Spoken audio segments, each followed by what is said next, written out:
Salut à tous, c'est Palawan et on se retrouve aujourd'hui pour débriefer le 8e épisode de koh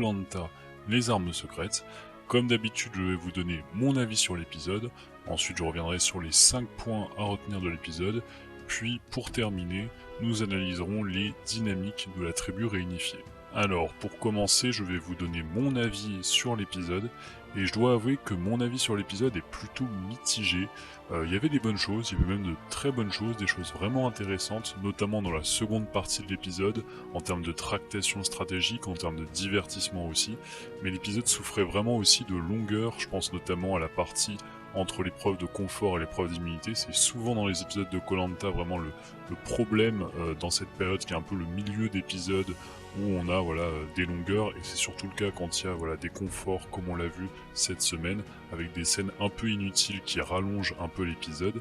Et puis j'ai trouvé que les épreuves étaient vraiment décevantes sur cet épisode, et finalement je trouve que cet épisode est vraiment à l'image de la saison, c'est-à-dire divertissant mais vraiment chaotique, avec des hauts et des bas, et des aventuriers qui ont vraiment du mal, je trouve, à prendre du recul sur les événements pour voir un peu plus loin que leur rancœur de la veille ou le conseil du lendemain. Forcément, pour quelqu'un comme moi qui analyse les épisodes, ça rend justement ce travail d'analyse très délicat, parce que les candidats vivent vraiment au jour le jour et sont non seulement incapables de se projeter, mais surtout ils passent leur temps à renier leurs décisions passées, sans que ça ne pose d'ailleurs aucun problème, puisque personne ne semble avoir le recul nécessaire pour le remarquer. Et on se retrouve finalement dans une saison un peu sans queue ni tête, sans stratégie de long terme à analyser, parce que personne ne joue le jeu à fond finalement. Tous voient au jour le jour simplement, essayent de se sauver pour le conseil suivant, mais n'essaient pas de voir à plus long terme. Et autant ça assure le spectacle, parce qu'on a des moments comiques, des moments surprenants, des rebondissements à chaque épisode, autant pour les personnes comme moi qui aiment analyser le jeu, c'est assez frustrant, parce que il est très difficile de réellement parvenir à évaluer les compétences et les performances des candidats sur ce plan-là. Je vais maintenant revenir sur les 5 points à retenir de l'épisode, à commencer par le premier point, le tout début de l'épisode, la suite du conseil de la semaine dernière, avec forcément les rancœurs des deux ex-jaunes du quatuor qui restent, donc c'est-à-dire Myriam et Thomas,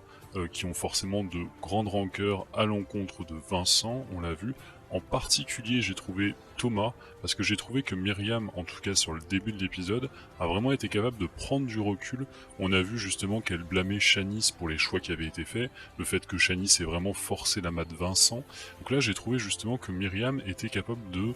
faire preuve d'un certain recul par rapport à la situation. On va voir que ce ne sera pas forcément le cas dans la suite de l'épisode, mais en tout cas dans ce début d'épisode, je l'ai trouvé assez maligne justement à analyser la situation, à se rendre compte justement que c'était aussi peut-être une erreur du quatuor d'avoir autant forcé la main à Vincent, et que ça l'avait finalement poussé à rejoindre les rouges. Elle était consciente de ses erreurs. Elle a également invité Thomas à s'excuser auprès de Vincent, ce qui était également une bonne stratégie. On a vu qu'elle était allée s'expliquer directement avec Vincent, donc ça aussi c'était bien joué. Donc j'ai assez apprécié justement l'attitude de Myriam dans ce début d'épisode, parce que j'ai trouvé que c'était très pertinent justement de sa part d'essayer de faire amende honorable en quelque sorte, d'essayer d'un peu comprendre le point de vue de Vincent, d'essayer de comprendre pourquoi il avait essayé de voter du coup contre Shanice. Et on a eu à ce moment-là, c'était assez intéressant, la confirmation que c'était bien Vincent qui avait été voir les rouges pour donner le nom de Shanice, puisque les rouges initialement étaient partis pour voter Myriam. Donc là c'était assez intéressant, et je pense que c'était des infos qui étaient aussi importantes du point de vue de Myriam, parce que Myriam s'est sans doute rendu compte à ce moment-là qu'elle était directement ciblée par les rouges, et que donc elle était potentiellement en danger. Alors malheureusement elle n'a pas forcément retenu la leçon pour la suite de l'épisode, mais c'était assez intéressant, et c'est peut-être ça aussi qui explique son changement de comportement vis-à-vis des rouges dans la suite de l'épisode, le fait qu'elle ait essayé de s'intéresser un peu aux différents rouges, de faire preuve d'un peu plus de social avec l'équipe rouge, ou l'ex-équipe rouge, même si ça a été plutôt mal pris et qu'on a vu ça un peu de manière hypocrite, qu'on a vu que c'était quelque chose d'intéressé de la part de Myriam, je pense que ça a dû un peu influencer effectivement ses actions dans la suite de l'épisode. Deuxième point à retenir, c'est le confort, et à commencer par l'épreuve. Donc on a eu une épreuve de confort par équipe, comme c'est maintenant de plus en plus le cas dans les saisons de koh. On a quasiment à chaque fois maintenant en post-réunification un confort par équipe, avec formation des équipes et 2 capitaines qui choisissent leurs coéquipiers. Donc ça, c'était pas nouveau. La chose qui était un peu différente cette année, même si je crois qu'on l'avait déjà vu de mémoire dans le combat des héros, où ça avait été Ravière qui avait été laissé de côté, mais c'était donc qu'on avait un nombre impair de candidats, et que donc l'un des candidats allait forcément se retrouver sur le carreau. Et donc ça, c'est quelque chose qui est assez intéressant, c'est quelque chose qui émane en fait de Survivor, et donc on a eu ce twist là que je trouve de base potentiellement intéressant. En tout cas, il fonctionne bien pour moi dans Survivor. Je ne suis pas certain que ça colle vraiment à l'ADN Koh-Lanta, le fait voilà, qu'on ait un peu ce côté aventure et ce côté mérite en plus, avec l'idée que chacun peut défendre ses chances. Je ne suis pas sûr que ça colle vraiment à cet ADN là, le fait de ne pas sélectionner un candidat, mais bon, après tout, pourquoi pas. Le problème que j'ai trouvé plus dans cette épreuve, c'était le fait que justement les 2 capitaines ont finalement reformé les 2 anciennes tribus. Donc on avait en post-réunification des ères de pré-réunification avec les jaunes contre les rouges. J'ai à vrai dire assez mal compris le choix, que ce soit de Magali ou de Vincent, parce que pour moi c'était assez mal joué justement de reformer les tribus. Alors du point de vue de Vincent, c'est évident, il venait justement de trahir son équipe jaune, alors peut-être qu'il voulait un peu faire amende honorable, notamment suite aux excuses de Thomas juste au début de l'épreuve, qui l'ont peut-être un peu influencé, qui l'ont encouragé à choisir Thomas. Peut-être qu'il s'est dit qu'il valait mieux voilà, ménager un peu les sensibilités, les égos des jaunes qu'il avait trahis, donc ça peut se comprendre. Mais je trouve que c'était quand même un mauvais choix de prendre uniquement des jaunes, ça ne va vraiment pas dans le cadre d'une tribu blanche, et je trouve que ça c'était plutôt une erreur stratégique, mais ça vaut aussi pour les rouges et pour Magali qui a reformé l'équipe rouge. Je pense que c'était vraiment un mauvais choix de Magali, parce que je rappelle que à ce stade-là, l'équipe rouge était en minorité par rapport à l'équipe jaune, donc on se retrouvait dans une situation où les rouges avaient besoin dans tous les cas de faire basculer un jaune, et donc afficher une identité et une appartenance rouge aussi forte, forcément ça ne va pas inciter les jaunes à rejoindre le camp rouge. Et si on s'était mis par exemple dans la position où l'équipe rouge avait remporté cette épreuve de confort, ils se seraient retrouvés isolés à l'écart du camp pendant plus d'une journée, et les jaunes auraient sans doute pu resserrer leurs liens et potentiellement voter comme un bloc à 6. Alors il se trouve que de toute façon les divisions entre les jaunes étaient trop fortes, mais du point de vue des ex-rouges, c'était je trouve une grosse erreur stratégique, et je n'ai pas compris pourquoi Magali faisait ses choix, parce que ça mettait en danger non seulement son aventure à elle, mais l'aventure de tous ses compagnons ex-rouges. Du point de vue jaune, c'était aussi très mal joué, parce que forcément on allait laisser de côté un aventurier jaune, et le fait qu'on ait comme ça 2 tribus, ça montrait forcément la personne qui était vraiment en bas de l'alliance jaune, en l'occurrence Lucie, et forcément dans le cas, et c'est ce qui s'est produit, où l'équipe jaune allait remporter le confort, on se retrouvait ensuite avec 5 rouges sur le camp et seulement une ex-jaune qui se sentait forcément trahie de ne pas avoir été choisie par son équipe. Donc c'était vraiment une énorme erreur stratégique. Alors en l'occurrence Vincent, pour le coup, bon, lui, sachant qu'il était un peu déjà dans l'optique de basculer avec les rouges, bon pour lui ce n'était pas forcément grave, quoique dans cette position-là il pouvait potentiellement être remplacé par une Lucie, il pourrait même potentiellement être remplacé par une Lucie dans l'Alliance Rouge. On pourrait imaginer une Alliance Rouge qui se séparerait finalement de Vincent et préférerait amener avec elle une Lucie jusqu'en finale, hein. C'est tout à fait possible en termes d'équilibre des forces, mais du point de vue de Myriam et Thomas, c'est forcément une très mauvaise opération, puisque Lucie avait toutes les chances d'être retournée en passant plus d'une journée avec une rancœur forte contre les jaunes et avec leurs ennemis ex-rouges. Pour ce qui est de l'épreuve en elle-même, qui est l'épreuve des tables à bascule, c'est une épreuve que j'apprécie assez dans sa version individuelle, mais là je n'ai vraiment pas compris l'intérêt de faire ça par équipe. Je m'imaginais beaucoup plus d'interaction justement entre les différents aventuriers. Pourquoi pas au final une pièce à poser en même temps par tous. On aurait pu imaginer par exemple une longue pièce qui fasse la jointure avec toutes les tables à bascule et qui aurait pu permettre un peu plus d'interaction entre les aventuriers, mais là on avait vraiment l'impression que c'était une épreuve individuelle, mais finalement qui avait été remise par équipe entre guillemets, mais qui se disputait toujours en individuel, et où finalement c'était la plus mauvaise performance qui allait décider le sort de l'équipe. Donc ça, je n'aime vraiment pas ce type d'épreuve, et ça pose vraiment pour moi un problème, parce qu'on se retrouve dans une position où on a par exemple les meilleurs qui ont été les 2 filles rouges, à savoir Laure et Maxine, mais qui ne seront pas récompensés, parce que il y avait une personne dans leur équipe ou deux personnes dans leur équipe qui étaient plus faibles. Donc pour moi, ça manque vraiment de logique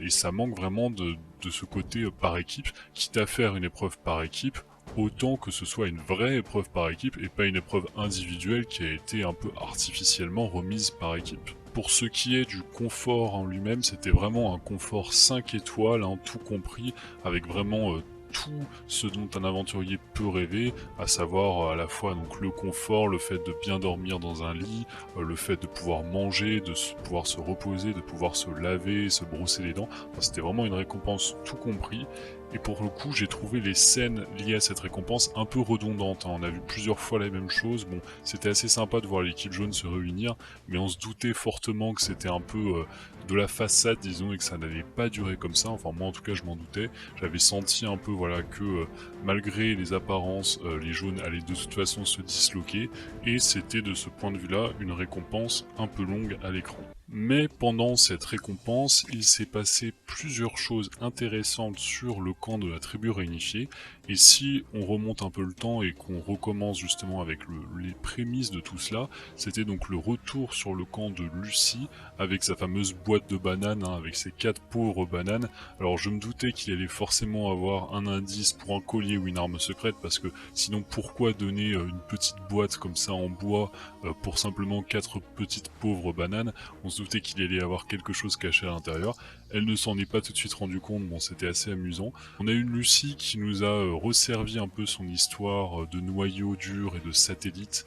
qui était un peu redondante, hein, sur tout l'épisode, puisqu'elle a ressorti un peu cette vision-là, ensuite au rouge, puis ensuite au conseil, donc c'était un peu voilà redondant d'avoir toujours un peu la même explication, même si c'était assez juste voilà sur la manière dont opérait la tribu jaune. Rien de révolutionnaire, on s'en était rendu compte depuis plusieurs épisodes, tant mieux qu'elle s'en rende compte à ce moment-là, ou en tout cas qu'elle le dise à la caméra à ce moment-là, parce que je pense que c'était quelque chose qu'elle avait en elle déjà depuis plusieurs épisodes, depuis plusieurs jours, mais qui est sorti un peu de cette manière-là à ce moment-là. Et donc elle a découvert cet indice et a pu trouver une arme secrète qui est donc la 4e arme secrète qui nous est révélée jusqu'à présent. Je ne sais pas si vous avez remarqué, mais pour l'instant je trouve les armes secrètes assez discrètes, hein, dans cette aventure. On a eu pas mal au début de l'aventure, mais depuis c'est un peu le néant, hein. Depuis quelques épisodes on a quasiment pas vu d'armes secrètes ou pas de découverte d'armes secrètes en dehors de l'ambassadeur secret. Donc pour le coup voilà, c'est assez étrange pour une saison qui s'appelle les armes secrètes. Mais là, on va peut-être avoir des armes secrètes qui reviennent sur le devant de la scène, puisqu'on a une arme secrète qui est donc le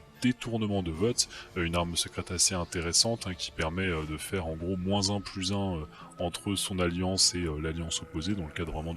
d'un affrontement binaire. Donc c'est une arme secrète qui forcément est extrêmement puissante et qui pourrait avoir un gros impact lors des binômes, puisque on le sait, le prochain épisode sera l'épisode des binômes, donc ça pourrait avoir une grande importance. Mais pour l'instant, on voit que Lucie voilà, garde l'arme pour elle. On verra ce qu'elle en fait, possiblement dans le prochain épisode, possiblement dans l'épisode suivant. Mais ça pourrait dans tous les cas vraiment l'aider à aller plus loin dans l'aventure. Et puis, avec le retour des rouges, comme on pouvait s'y attendre, évidemment, Lucie a été retournée par les rouges, hein. On a vu un Arnaud particulièrement goguenard, hein, qui a vraiment insisté sur le fait que les jaunes étaient très heureux de se retrouver à 5 sans elle. Alors c'était vraiment cousu de fil blanc, hein, mais bon, manifestement ça a marché et l'ego de Lucie a été encore plus blessé. Et voilà, forcément les rouges ont vraiment tiré sur cette corde, ce qui était un peu facile, mais c'était plutôt bien joué, puisque ça a vraiment renforcé Lucie dans l'idée de se venger contre les ex-jaunes, et en particulier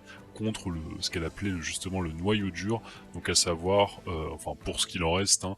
des deux aventuriers qui restent, donc à savoir Thomas et Myriam. Et donc à partir de ce moment-là, les rouges savaient qu'ils avaient normalement la majorité. On va voir que par la suite ça a été un peu complexifié par tout un tas de tractations, mais finalement ils ont eu la large majorité, puisque Lucie n'a pas été la seule à basculer dans le camp rouge. Quatrième point, c'est la double immunité qui nous a été présentée, donc une épreuve d'immunité avec 2 vainqueurs. J'ai trouvé ça assez étonnant que ça arrive pour une épreuve comme celle-ci, et pas par exemple pour le parcours du combattant, où ça s'y adaptait je trouve beaucoup mieux, mais bon, après tout pourquoi pas. J'ai compris un peu l'idée voilà, d'avoir des équipes dans l'épreuve de confort qui soient un peu en fait des équipes à double tranchant dans l'immunité, puisque si vous aviez en théorie une team très performante dans l'épreuve de confort, ensuite ça allait être plus compliqué pour vous de remporter l'immunité dans l'épreuve d'immunité. Bon, au final c'est l'équipe rouge qui a perdu dans l'épreuve de confort et qui s'est trouvée être la meilleure dans l'épreuve d'immunité, donc cet aspect double tranchant n'a vraiment pas fonctionné. Mais ce que je trouve plus globalement avec cette épreuve, c'est que l'épreuve était vraiment très mal designée. Enfin, personnellement, je n'ai vraiment pas apprécié l'épreuve.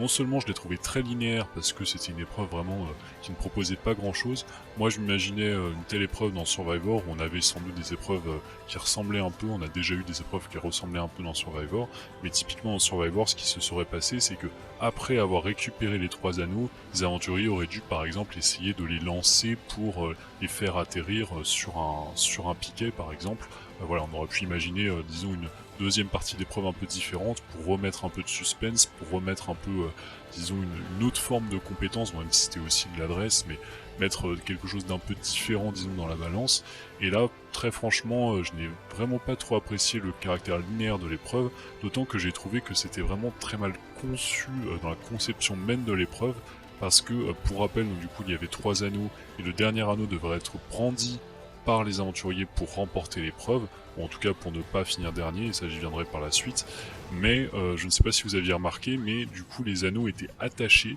si bien que finalement on se retrouvait dans une situation où en gros les aventuriers avaient fini leur épreuve, donc ils avaient l'anneau en main, mais ils devaient donc prendre plusieurs secondes à détacher l'anneau sous l'eau pour ensuite le brandir, si bien que finalement on avait un peu cette position d'attente où en gros les aventuriers devaient détacher cet anneau, où en gros Denis proclamait leur victoire mais n'avait pas encore brandi l'anneau. Enfin, en termes d'image et en termes télévisuels, c'était vraiment raté cette épreuve à 100%, donc j'espère vraiment qu'ils ne referont pas cette épreuve dans le futur. Je l'ai dit, donc 2 vainqueurs, mais aussi 2 perdants, puisque les 2 derniers se retrouvaient donc avec un vote contre eux. Et très franchement, j'ai trouvé ça un peu injuste parce qu'on se retrouvait dans une position où par exemple l'équipe rouge était bien meilleure que l'équipe jaune. On se retrouvait par exemple dans une position où donc la vainqueur de l'immunité qui était Maxine se retrouvait avec l'immunité, mais la personne qui a terminé deuxième, à savoir Laure, n'avait pas d'immunité. C'est finalement la 4e de l'épreuve, mais la première de son équipe jaune à avoir remporté l'épreuve, donc à savoir Laetitia qui a été immunisée. Et là très franchement je trouve qu'il y a vraiment un problème avec cette épreuve et cet aspect justement méritocratique entre guillemets. Je trouve que voilà, l'épreuve était vraiment mal pensée, tant justement dans sa conception que dans la manière de diviser les équipes et d'avoir cette double récompense. Enfin, j'en ai non seulement pas vu l'intérêt, mais en plus j'ai trouvé que c'était vraiment pas méritocratique et donc pas dans la logique de koh. Et en plus de ça, on a eu un Arnaud qui a écopé d'un vote supplémentaire, alors qu'il n'aurait sans doute pas terminé dans les 2 derniers s'il avait pu continuer l'épreuve, puisqu'on a vu que les jaunes galéraient pas mal. Je pense que les 2 derniers dans ce cas-là auraient été Vincent qui a donc écopé d'une voix, mais aussi Lucie qui décidément enchaîne les contre-performances, malgré ce qu'elle dit et qu'elle a déjà fait ses preuves. Très franchement, je trouve que Lucie pour l'instant vraiment enchaîne les contre-performances. Alors ce n'est pas du tout pour la dénigrer, parce que je sais que ça a pu justement la toucher personnellement, le fait qu'on dise que voilà, elle enchaînait les contre-performances malgré le fait que ce soit une sportive pro, mais on le sait dans koh, les sportifs pro ne s'en sortent pas forcément très bien, non seulement d'un point de vue de carence alimentaire, etc., du fait qu'ils soient très spécialisés dans un domaine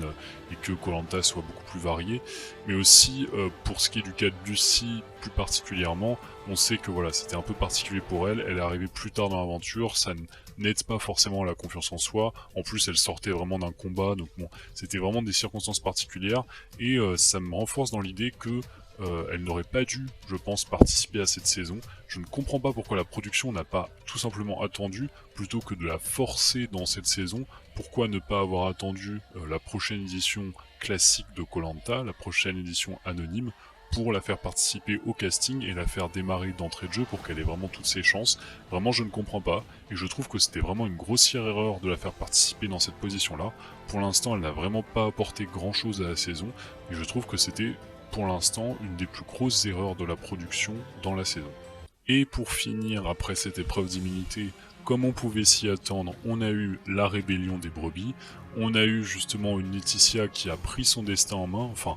pris son destin en main c'est peut-être un bien grand mot puisque finalement elle n'a fait que suivre une Lucie qui elle était très remontée contre l'équipe jaune, Et on a vu ensuite à Vincent qui a vraiment suivi dans leurs pas. Alors j'ignore s'il avait initialement l'intention de réellement rejoindre les rouges. On a vu qu'il était un peu hésitant et très franchement ça prouve que finalement il n'avait pas tant de suite dans les idées. J'avais peut-être un peu préjugé justement de sa capacité à bien se positionner parce qu'on se rend compte qu'il n'a pas vraiment négocié quoi que ce soit avec les rouges. Évidemment les rouges lui sont très reconnaissants d'avoir flip et je pense que ça pourra lui servir dans la suite de l'aventure. Il pourra toujours faire valoir le fait qu'il a été le premier jaune à se retourner contre son équipe initiale, mais manifestement il n'a rien négocié avec eux et ça à mon avis c'était vraiment un très mauvais calcul. Alors on verra ce qu'il en est par la suite, mais le fait est que là ce qui semble vraiment le décider, comme ça avait déjà été le cas d'ailleurs pour le vote d'Aurélien, c'est le fait justement que Lucie lui révèle que les aventuriers jaunes, les autres aventuriers jaunes, à savoir justement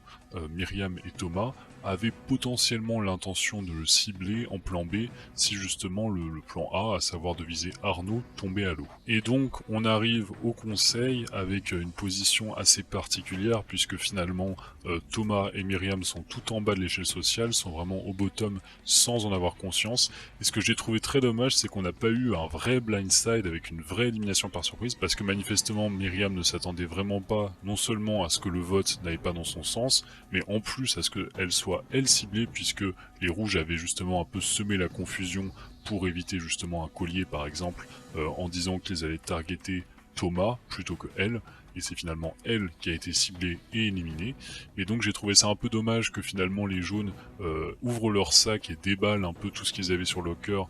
dès ce moment-là, et pas un peu plus tard justement après les votes. Mais bon, disons que ça a quand même participé à un moment assez divertissant, mais avec pas mal je pense d'interrogations qu'on peut avoir justement sur la position des uns et des autres. Je vais en discuter un peu plus après dans les analyses de tribu, mais le fait est que sur le coup c'est Myriam qui a donc été éliminée. On a vu un Thomas qui était vraiment anéanti, qui se retrouve réellement seul contre tous maintenant, et une Myriam qu'on a vu assez amère lors de sa sortie. On a vu un Denis qui essayait vraiment d'encourager un peu le clash, et une Myriam qui était vraiment droite dans ses bottes et ne voulait absolument pas entendre parler de toute forme de critique de la part des autres. Je vais un peu discuter de tout ça dans les analyses de tribu, mais dans tous les cas je trouve ça un peu dommage de perdre Myriam, même si c'était une aventurière personnellement que je n'aimais pas trop. Je trouve qu'elle apportait beaucoup de divertissement et qu'elle était en plus assez intéressante sur le plan stratégique. Si on rentre maintenant dans la phase d'analyse de tribu,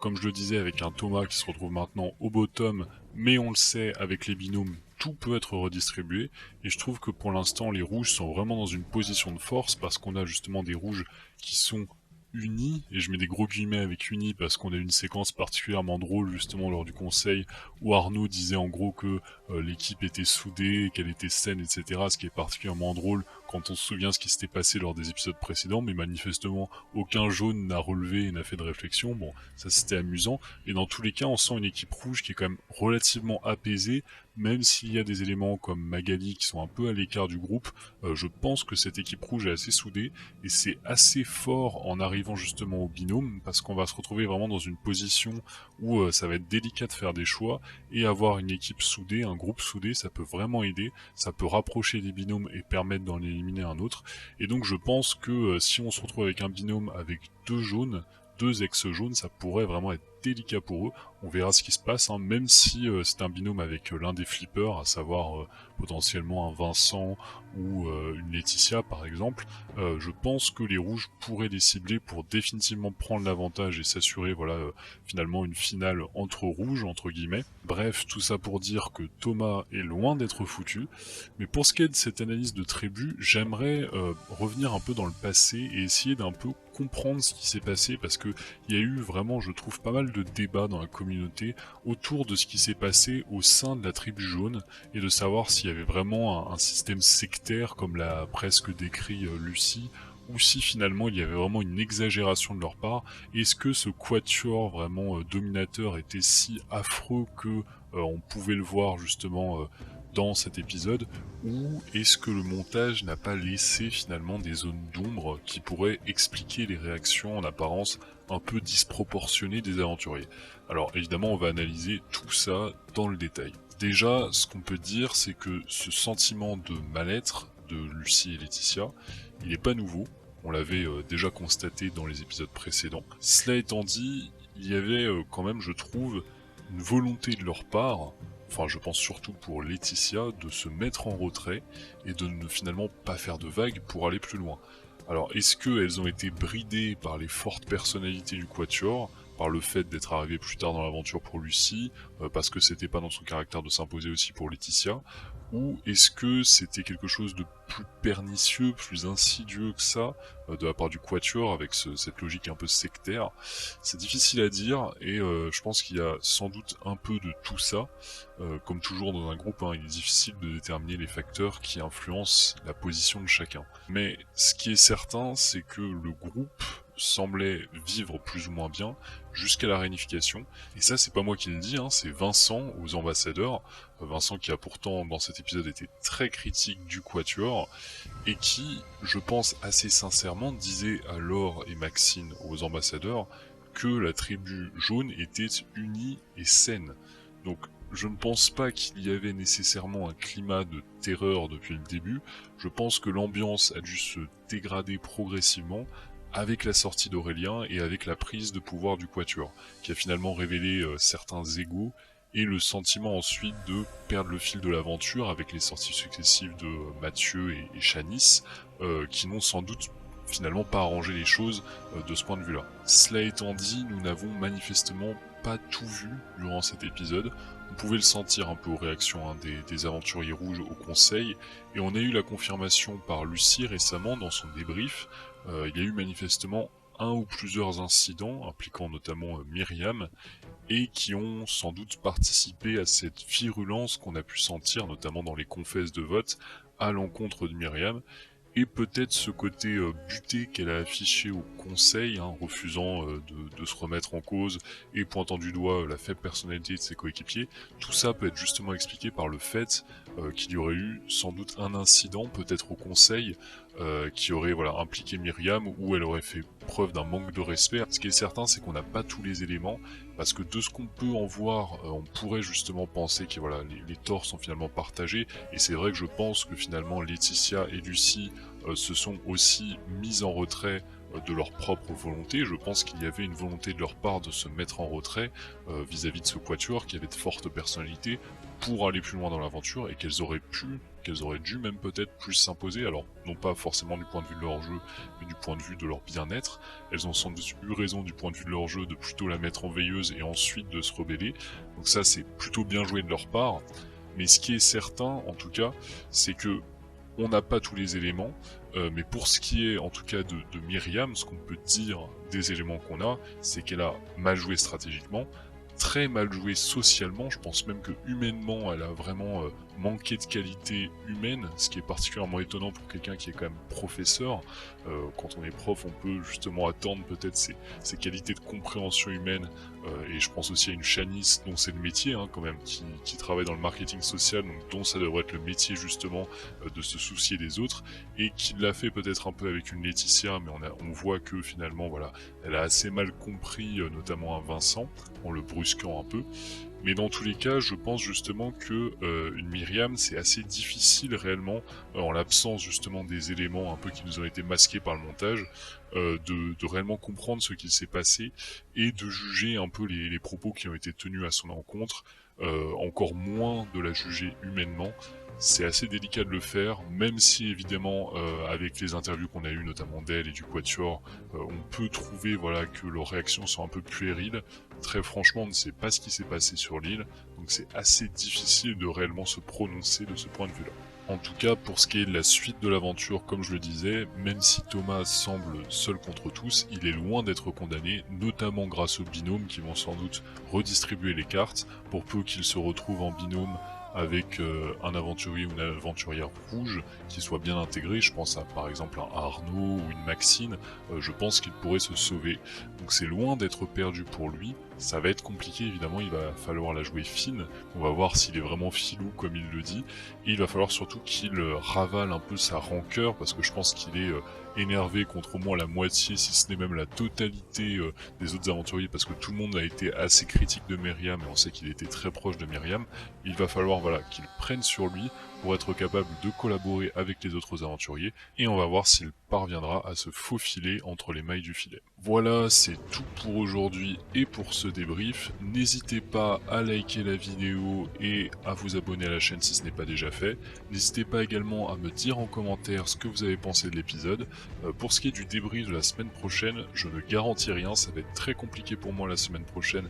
de débriefer l'épisode. C'est dommage parce que ça tombe sur l'épisode des binômes, qui en général est un épisode riche, avec beaucoup de contenu et qui est assez intéressant à analyser. Malheureusement la semaine prochaine, je pense que ça va être compliqué pour moi d'analyser justement cet épisode, mais il y aura peut-être une bonne surprise, donc dans tous les cas, n'hésitez pas à vous abonner pour ne pas manquer peut-être ce prochain débrief et sans doute les suivants. Merci à tous d'avoir suivi cette vidéo jusqu'au bout, et on se retrouve très vite. Ciao à tous.